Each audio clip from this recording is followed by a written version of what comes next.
Hello guys, staycation po pala kami dito sa Shore Tower. Malapit nga lang po pala ito sa MOA kaya napakaganda talaga ng mga view dito.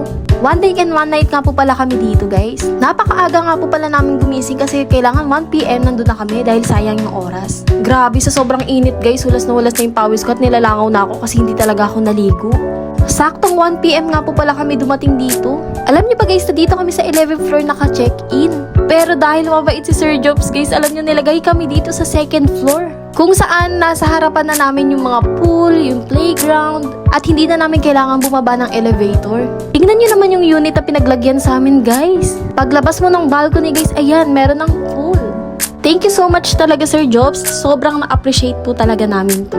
Grabe guys, kung naghahanap talaga ako ng mga staycation na gusto niyo talaga makapag-relax, eto talaga yung best recommended ko sa inyo, promise. Walang pakialamanan dito guys and napaka-safe po dito. Meron pa siyang mga playground sa bata. At hindi lang yan guys, lagi pong may mga nagro-roofing dito ng mga security para ma-check po lahat ng mga residences or yung mga nag-staycation po dito. Para po maka-less kami sa mga dadalhin namin guys, hindi po kami dito nagdala ng mga gamit or ng mga pagkain dahil napakalapit lang po neto sa MOA. Syempre hindi mawawala yung pa-TikTok dance natin dito guys kasi napakaganda talaga ng mga background natin.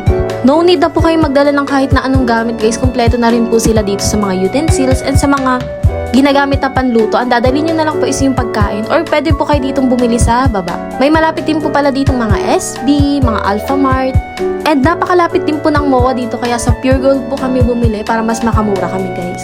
Eto guys, pa-check out na kami dito na kaya nagdinis muna ako kasi nakakahiya naman.